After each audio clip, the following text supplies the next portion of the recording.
এই যে আমাদের এত সুন্দর পৃথিবী, গাছপালা, বিভিন্ন ধরনের প্রাণী, নদী, সমুদ্র সবকিছু মিলে।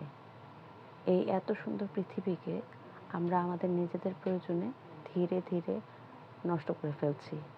আমাদের আশেপাশে গাছপালা, আমাদের সুন্দর বাগান, এগুলো সব আমরাই আমাদের প্রয়োজনে নষ্ট করেছি। এখন আমরা এমন একটা অবস্থার মধ্যে দিয়ে যাচ্ছি, যেখান থেকে আমরা নিজেদেরকেই বিপদে ফেলছি।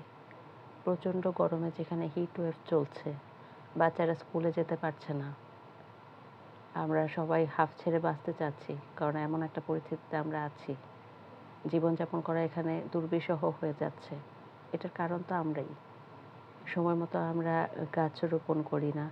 আমরা আমাদের যে ছোট, ছোট জায়গায় গাছগুলো ছিল বা বড় বাগান ছিল সেগুলোকে ধ্বংস করে আমরা হয়তো প্রয়োজন অনুযায়ী কোনো বিল্ডিং করছি বা ওই জায়গায় গাছগুলো কেটে ফেলছি। সেই কারণেই কিন্তু আজকে আমাদের এই অবস্থা। আমরা কিন্তু কেউই এরকম প্রত্যাশা করি না। আমাদের পৃথিবীটা যাতে সবসময় সুন্দর থাকে, আমরা সেইরকমই আসলে চাই। কিন্তু আমরা কি সেরকম রাখতে পারছি? যদি চাই তাহলে অবশ্যই পারবো। কিন্তু আমাদের সবার নিজেদের মধ্যে থেকে এই প্রচেষ্টাটা থাকতে হবে যে আমরা যেন বেশি, বেশি করে গাছ রোপণ করি এবং পরিবেশটাকে সুন্দর রাখি। তাহলে এই যে অস্বস্তিকর পৃথিবী সেটি সুন্দর হয়ে যাবে।